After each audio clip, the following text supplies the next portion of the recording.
Welcome on inside the Business of Social podcast powered by SCN Digital. I'm your host, David Brickley. Each and every week, we talk to the experts to give their expertise and their advice on the ever-changing digital social marketing landscape. You know, Will, it's crazy how I forget sometimes, 81 episodes in. Episode 81! Listen, I don't know if I want to do, 81, you have Terrell Owens.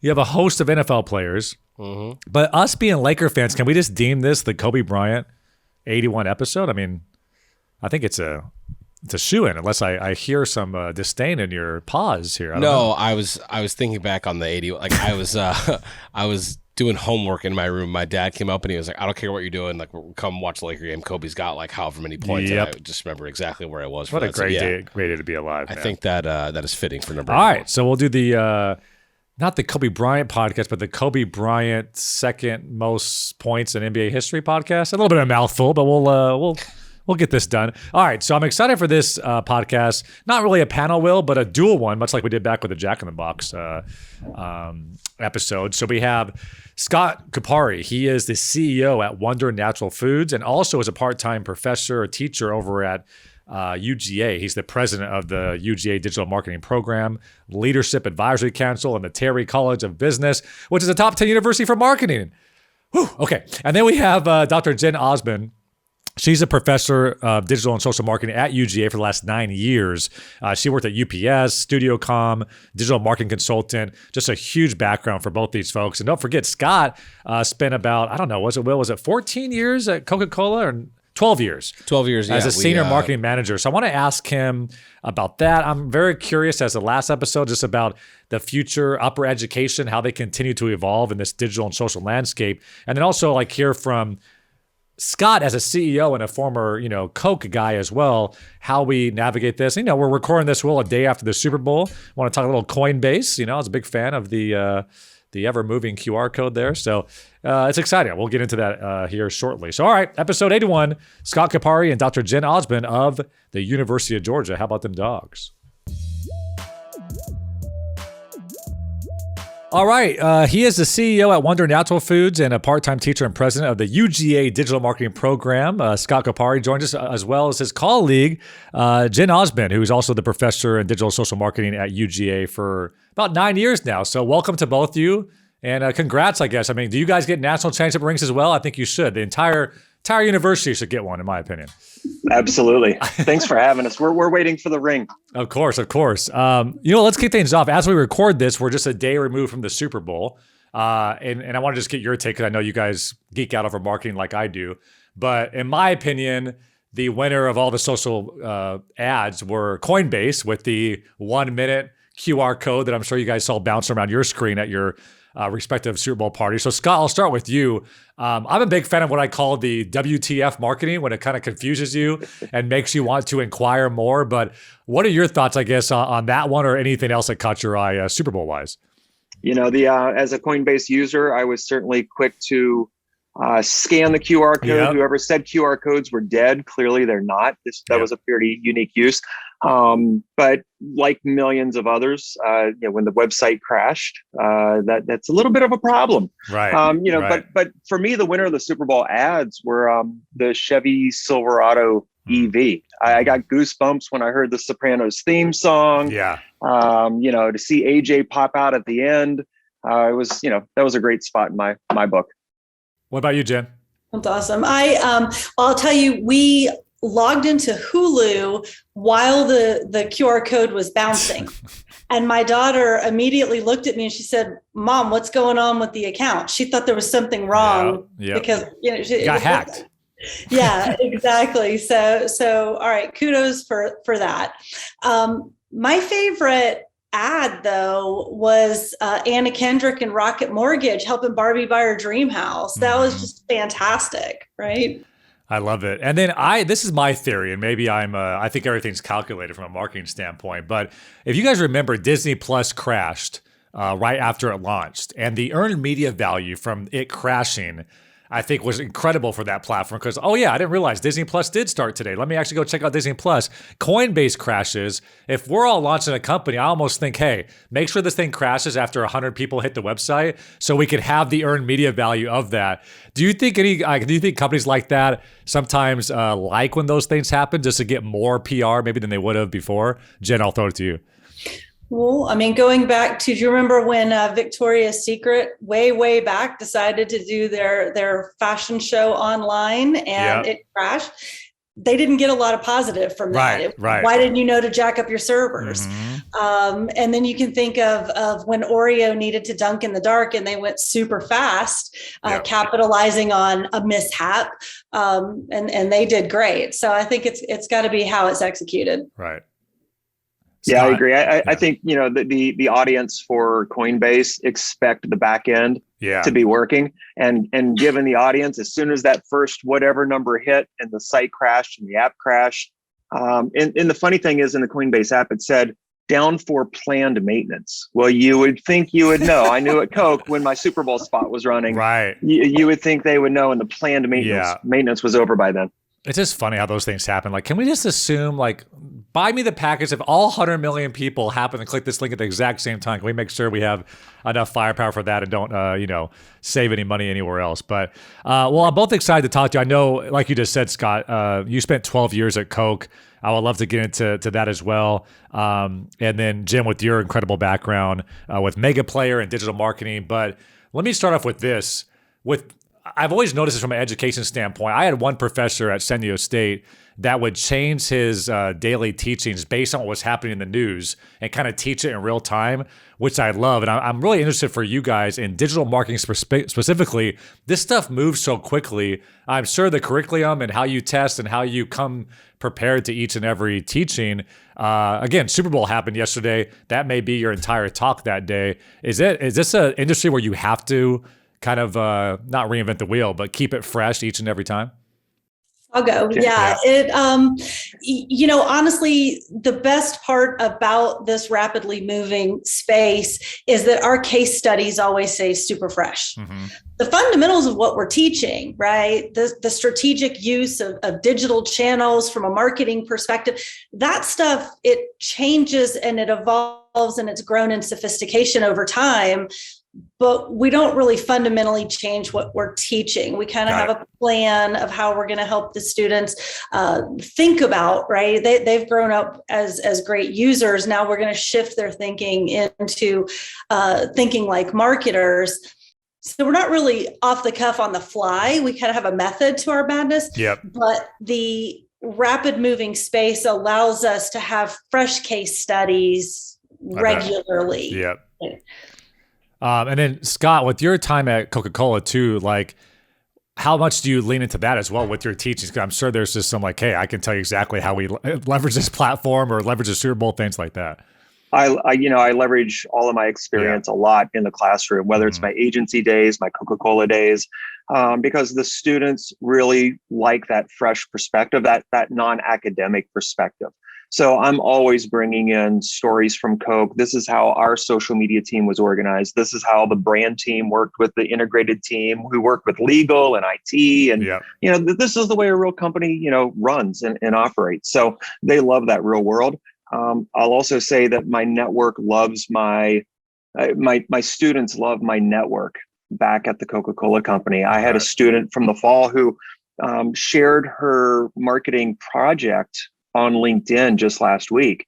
And, for me, it was innocent. Hey, network on LinkedIn, check out Catherine's post. And she's now been invited to go present to the Minute Maid brand team in the Coca-Cola company just because of those connections. So it's great to be able to do that. Let's talk about, I keep on going back to this, but I think it's so relevant for folks like all of us, is COVID, right? So COVID happens. The traditional marketing levers, I've been saying for a couple of years now, were completely obliterated in a way, right? Like your traditional marketing, your conferences, your billboards, out of home, those things just simply either weren't useful or weren't happening for an extended amount of time. I know from my standpoint as an agency owner, I mean, we've never been busier. Obviously, I think a lot of C-suite executives finally woke up and said, oh, this social thing actually is super important. I need to put more budget behind this. Or, hey, what's our social strategy? Because we have so many make goods on the traditional side. They finally kind of educated themselves on the digital side. So Scott, with your colleagues and just being in the industry and being a CEO, what have you seen? Because I know from my standpoint, I've seen a major shift where these decision makers and these Fortune 500 brands are just doubling down on social and digital. Yeah, it's interesting. Some brands will double down, as you said. Other brands took a more pragmatic approach and walked away from the ads. They stopped their shopper marketing or trade spend. And I think, for myself and my company, we went in double, triple the normal spend because we thought we had the opportunity to increase awareness, increase our volume, increase our sales. And as you know, we're a CPG company. We make butter and peanut butter. And when consumers shifted away from restaurants and started dining at home more, our revenues, during the COVID time period increased dramatically. We were able to keep product on the shelf and capture that volume. Yeah, I know. For me, I think social media has been, we were always the ugly stepchild in those decision maker rooms. And again, Jen, have you noticed that kind of transition? I've also read stats where the average CMO is anticipating to spend 3x their normal budget on digital, and that's growing year over year. So are you seeing a shift in your circles as well? As, I mean, if you don't pay, I feel like when COVID first hit, immediately there was a stop, there was a fear, there was a what's going to happen, paralyzed, and a lot of folks probably their first thought was, are we going to go back to like 2008 when there was just no marketing budget? We're going to sit around and just barely keep the lights on, right? Or so there was that first, let's stop and let's figure it out, and then it was. Some folks said, nope, double down. We're ready to go. Let's really push the lever here, because if we stop marketing, we're really going to be in trouble coming out of this. Yeah. And those folks kind of moved on quickly. I think those that said, let's hang out and see what's going to happen. I think in about 60 days, they jumped into, right? Because every agency owner that I've talked to was getting the almost SOS. And it wasn't a let's just do more stuff. It's, hey, let's stop and think, what should we be doing and how really should we strategically be going about this? It wasn't, let's just crank content and spend money.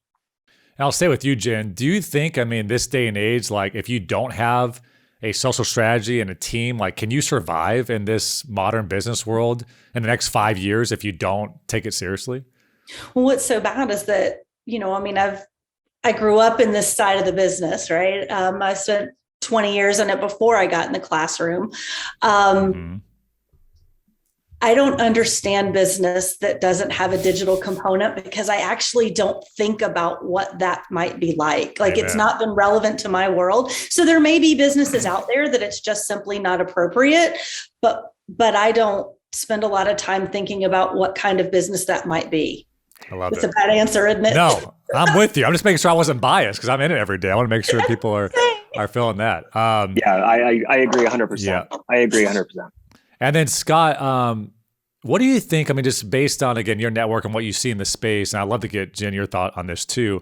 What's the biggest mistake you see brands making from an overall marketing standpoint that maybe makes you cringe, or just like, why are these folks not taking advantage of X? Anything come to mind? The one thing that comes to mind for me within the social space is the brand's over reliance on quote unquote influencers. And, the inability to tap into organic advocates of the brand, true deep down purchasers. They've loved the brand, bought the brand, willing to share anything and everything about the brands they love. And there aren't very many brand managers or agencies that are tapping into the word of mouth side of social. Jan, what about you? Yeah, I feel like that there are brands who still think of digital or mostly social as a silo, and they treat it differently. Or they make the other mistake, which is whatever we're doing in the world, throw it out on all the socials the exact same way, right? So it's kind of the lazy approach. Yep. Touch the base. Yes, we did it. And there's still brands that kind of do both of those, make both of those errors. They don't have the attention to detail, and it could be a head count or bandwidth issue, and it could be they've just never really figured out social strategy, so they just throw content. I like to say, I'm sure you guys agree with me being in the space that you are, but I like to say that the social media manager of today is the CMO of tomorrow. It seems like we're just getting to a point where it's just going to take a little bit more time and some years, and no offense, some people to age out maybe that never truly got it or refuse to learn the new age of marketing where digital becomes, as you guys see in the stats too, right? It's overtaking traditional advertising now over the last couple of years. So do you think it's just a matter of time too? I'll go to you, Scott, of when that kind of switch happens in the marketing industry? Or is it just more a gradual thing that's going to happen as we kind of go along in our careers? Coming from big corporate America and Coke, I think both of these dynamics are at play. You need some of those folks to depart who have a natural aversion for whatever reason of digital and social. For certain companies, certain industries, I don't think there's really a timetable on some of these next gen CMOs. They can move as fast as their company or board, or set of investors will allow them. And it's sky's the limit there. I feel like the role of the chief MarTech is the now only pathway into that CMO role, because it's not just a matter of what to do, it's how can we efficiently do it at scale, and understanding how to use the technology tools that are available, all 9,000 MarTech tools on the market today with no consolidation apparently in sight, means that knowing how to sew or knit or weave together the tech stack is the key to success. And then I love that, Scott, and I want to get your thoughts on this too, Jim, but Scott, from a corporate standpoint, I feel like a lot of folks that work in corporate America and kind of work on marketing, there's so many layers of approvals, right? There's so much red tape. It's really difficult to jump on that trend or maybe jump on a new platform. Any thoughts or recommendations that you've seen throughout your career to give advice to folks that are in those roles? Because there's just certain organizations that it's going to be hard to move on a dime, and how you're able to, I guess, fight that battle that so many marketers do. So I'll give you two different perspectives. Within Coke, we had, a huge social team. Social lived within the broader marketing team. Social couldn't post anything without getting legal reviews and going up the food chain. That's certainly one way to work. It's a slow, rigid type of process. And I'm sure, Coke's learned a lot. They've adapted a lot. They've become more agile in their ways. I had the opportunity to have Kurt Kane, who is the president of Wendy's, in my classroom a week and a half ago. And we were talking about Wendy's and their fabulous use of social, right? They go after different brands, they roast people, national, they've got all these things. And they said, it's a team of 5. Wow. They don't do legal reviews. They go through weekly, monthly, annual training. They've pulled people from different disciplines. The security guard from the agency now runs one of the social handles.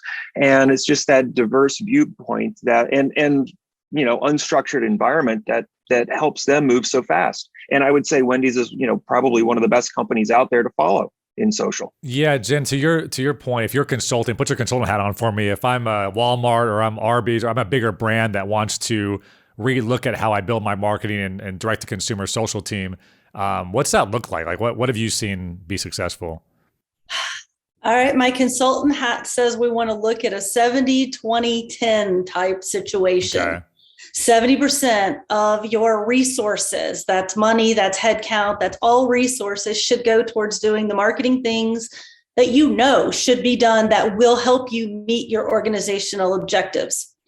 20% should be working specifically on innovation, new ideas, things that have some promise. And you should have 10% of your resources, your people, your money, your time, all of the things going towards the crazy, not sure if it's going to work, but we should try it, agile approach to really, but if you keep it in that 70-20-10, you're not going to be reckless. You're going to definitely meet your objectives, but you're going to have some room to innovate, push the industry forward, be viewed as a leader. I love that. I love that a lot. Scott, for your company, being the CEO, what are numbers or metrics that you want to see, right? Because there's so much granular things happening at the organic level, evergreen level, but as far as metrics that if the business is tracking well, you also have to factor in sales versus marketing. Marketing takes time, sales is right away from an ROI perspective. So what are those things that you're requesting your team to show you to make sure you guys are not only pushing it, but being successful on digital? Well, yeah, as the CEO, I'm focused on sales. I'm focused on those brand advocates who help share the story without the heavy marketing budget that we need to write a check for. If I put my CMO hat back on within Wonder Natural, it's certainly about the engagement, right? How many people can we reach? And it's all about the engagement and awareness number. The big thing with both hats, are we truly being an authentic brand in how we're communicating, whether it's inside the four walls of a grocery store or outside the four walls on the socials. Are we authentic? Are we staying true to who we are and our personality? And are we delivering a message that's valuable to the consumer? Yeah. And Jen, from a marketing standpoint, I know, again, it's always a struggle. A lot of departments get into little mini fights, marketing versus sales, but they're, one feeds the other and one needs to be on the same page. So, I'm just curious from your standpoint, how you have those conversations, right? Because I even know in my business, there's so many people that just don't get it, right? Like, what is my ROI? How many sales do we get from this? And when you're building a brand over time, call it Patagonia, call it Nike. I love Nike's example because they're not saying, buy this shoe at your local, sports chalet for this amount of money. They're selling you a feeling. They're selling you an inspiration, right? So people get that. I think put a swoosh on every single piece of inspiration they put out. Right. But they're providing value to the consumer. And that happened during Super Bowl Sunday, right? We saw some of those inspirational moments. And then there's also moments, not to go on a tangent, but there's moments that seem super authentic. Like you tell this amazing story of a Paralympian and then you just slap your logo at the end. Like, are you just trying to connect yourself? So there's ways to do that. But it was love to hear from you, I guess, how you have those conversations. Because I know a lot of listeners are constantly having those conversations internally. Right. Well, so it's a little bit difficult because, digital brought us the ability to look at marketing more as an investment as opposed to an unnecessary expense. Right. And the people that thought it was the unnecessary expense are your your financiers and your accountants and all of those people who like to think that what we do is fuzzy magic numbers, not real numbers. Right. And so one of the benefits that we've gotten from digital is the ability to track and measure everything. Now what we have, and that's awesome because we can show that return on ad spend, but sometimes we're looking at earned media and we're still having to kind of sell in this idea of, what is the value of a like, a follow, a share, and try to justify that. What do you say? You go there with empathy, right? And authenticity. And you have to be like, look, this is just so much better than it was, right? Right. Yeah. Compared to a billboard, we're good. Right? Yeah. We have a lot. We can track engagement, and we will learn over time. But yeah, I think that if you fall on your sword, swearing that those earned value numbers are going to translate from monopoly money to real money, right? I think you have to be careful and be real with yourself, right?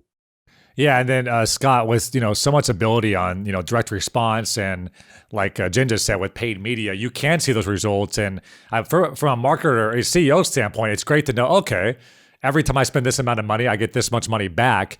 Where sometimes if you do that, that linear commercial, you may not have that data, which I think a lot of marketers, a lot of CEOs have been getting addicted to all that data you can get from those paid advertisements. Absolutely. I think it all works in concert, right? You never really know where the consumer journey starts or the purchase funnel starts or ends. So I think the linear and the digital all play hand in hand. But I'll tell you firsthand, the data and analytics and being able to track attribution and return on ad spend, that's money. Right. I mean, I can take that bottom line every single day in what I do.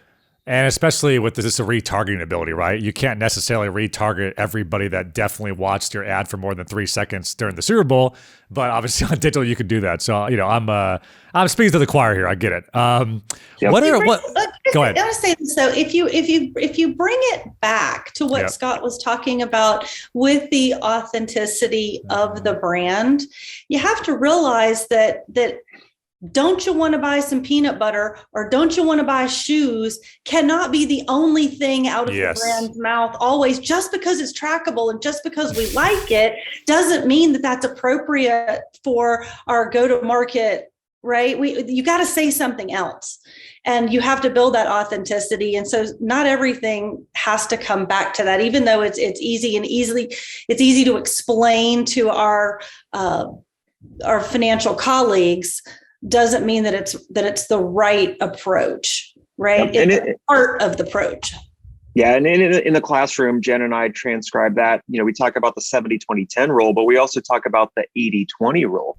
80% of all of that content in social needs to be entertainment, educational, non-salesy, valuable content. And 20%, you hit them as hard as you can for that remaining 20, but there has to be that balance. And that remaining 20 can be more dark posted and you can retarget that way. The people that want to see it can see it rather than kind of talking in a vacuum. Yeah, I totally agree. I think nobody wants to be sold to as much as I think salespeople hope that that's the case. I mean, just being salesy in all your content, nobody wants to follow that feed the same way. Nobody wants to watch a television commercial that's 100% infomercials.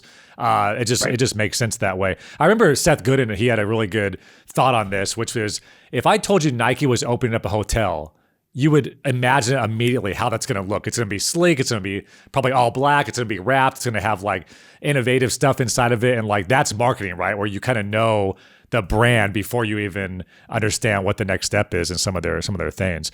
I want to get back to the education part of it.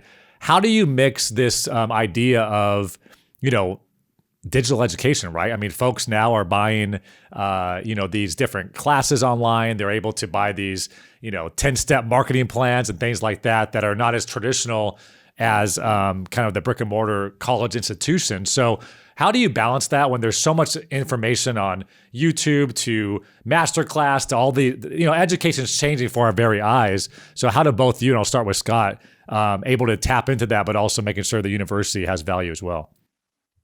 For me, it's I put my corporate lens on and I look at what are the attributes I want a candidate to have when they come to interview for a job at the Coca-Cola company, right? Period. And, I would interview young adults all the time and they just would not have those hireable skills from day one. Yes, you can take a master class. Yes, you could do a LinkedIn, certificate on whatever topic you want. Yeah. But you're lacking the practical nature and pragmatic nature of the assignment, what it is to be in my shoes for, whatever duration. And that's when I was introduced to Dr. Osbon back in 2016, I think it was. Yeah. Forever ago. That's where the light bulb went off. But that, the curriculum that she's built within the University of Georgia is so fundamentally different. I've got to jump on board.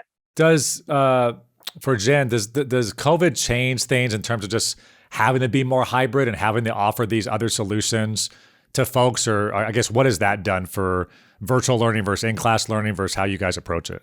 Well, something to think about is that, Scott and I don't have anything to do with admissions, right? We're dealing with college juniors and seniors. They're preparing to go into the world. They've already declared marketing in their major. They've already kind of bought into the four-year institution. So really, we don't look at people who are trying to find a way around that and seeing that as a competition kind of situation. What we do is, like he was saying, focus really hard on that hireable skill set upon graduation.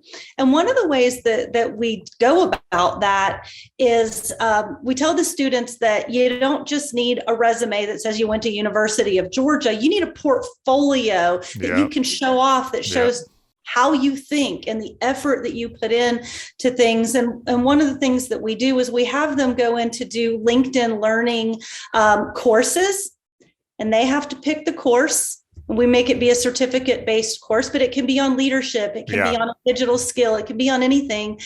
And then we encourage them to post that onto their LinkedIn. And we tell them, It's because you really need to become interesting to talk to. And you need to show people in your network that you're willing to work outside of a syllabus, because that shows a level of maturity that separates them from every other college student, in the country. Is there anything that upper education has to just be aware of as we go through the next decade with the information age and with now? I just think a lot of people finally learned for the first time how to learn in a virtual environment, or just the tools that are out there, I guess. Is there anything that you guys are looking at, or you think upper education will shift a little bit based on the last 20 years? Jen, you're used to the classroom more than me. What do you think? Yeah. I'll say this. When COVID hit, we were on spring break. Yep. And I was in Mexico, and I flew back in on the Friday that the world shut down, and the university came out and said, we're going to take 2 weeks off for everyone to shift their classes online. My classes were already online. Everything you had, that's the only way to manage the volume that we've got is the smart use of technical tools. And so, I worked about 2 hours during that 2 weeks, right? I was good to go. What I noticed the next school year when we all came back, no one came back, right? So everything was online. And the students, for the most part, adapted to it really well. They were great independent learners. They did what they needed to do. Yeah. And it's funny, the averages across the courses remained the same, whether we were in person or online. Right. But the difference is that the online students, some of them were like, ooh, I own all of my time and I can do this when and how I want to. And they put effort into their projects and they did amazing, better than would it be expected. Yeah. And then there were a few that completely lacked the discipline and structure. Right. And because they were missing that, they failed. And so normally the groups is a closer, right? The high and low performers are a closer number. My standard deviation got a little wider, but most students did significantly better when they didn't have the classroom. What they openly said was that they were lonely and they missed being in a classroom, and they're super excited to be back now. I always say there's a reason we pay $17 for a cocktail, because we like being around humans. And if you want to debate me on that, I'm happy to give you more examples. No, Scott, from your standpoint, what's one thing every marketer should be asking themselves, regardless of industry? I would ask myself, do you really know the consumer? At the end of the day, do you really know your consumer? Jen and I talk a lot about segmentation and personas, and our client for the digital marketing competition did a really good job articulating all the different segmentation and whatnot for their brand. And a lot of brands they don't understand that at this point. They think they know who the shopper is. And I would question, do you really know? What about you, Jen? I think the only question to ask is, how can I hire more bulldogs? Duh. Of course. Love it. And then I know we're coming up at the end of time here, but Jen, I'll start with you. What's the one thing that you would give advice for as people listen to this program? Either they want to get into that amazing dream job, or they want to ascend to new heights and get promoted to that CMO eventually. What's the best piece of advice, or I guess the best success that you've seen others make and they should focus on as they enter their careers? Well, I actually tell our students, the difference between marketing today and learning marketing way back in the day is that everything is out there for you to see. So if you can become a really good student of marketing, you can create a portfolio of things. You don't have to wait to be given the job. You don't have to wait to be given the opportunity. You can go ahead and get started. And by doing that, you're showing people what you can do. There is no wait. There is no wait for the opportunity and then use as an excuse you didn't get the job. Go do the job, and believe it or not, you'll have people. I so love that. For you. The big piece of advice I give the students to ask for my advice is start a social channel. Say, hey, Pepsi, I ran a Pepsi, like Instagram for 2 months, and here's how I would do it. And you can go check it out at this link. Do the work and show me what you're going to do in terms of the value. But yeah, I'll throw it to you, Scott, in terms of just advice for folks that are in the marketing industry and how they can continue to be successful. So for me, it's really don't stop learning, right? And there's two pathways to do that. If you are in a what you feel to be a silo within your company's marketing department and you can't get a serious look outside of that, maybe it's education. Maybe it's a master's degree in marketing. Maybe there's other educational based things that you can do to broaden your own skill set and make people take notice. Then the other course to that is just go out and do something, break something, create something, doesn't matter what it is.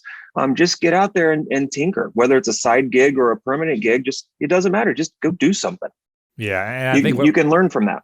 Yeah, I think you just really, and you guys are obviously like me, but just you have to really geek out over this industry because it can chew you up and spit you out quite a bit if you don't like find the love and the curiosity and the learning and the trial and error. And because there's so many things to learn out there with each and every brand and every industry, every brand is a little bit different and just trying to evolve and adjust from there. But overall, thank you both so much for your time and for doing God's work. I mean, teaching folks digital marketing. I mean, this is exactly what I want to hear. I love it. So thank you so much for your time and congrats again on that national championship. All right. Thanks for having us. Yeah. Thanks, team. Appreciate it.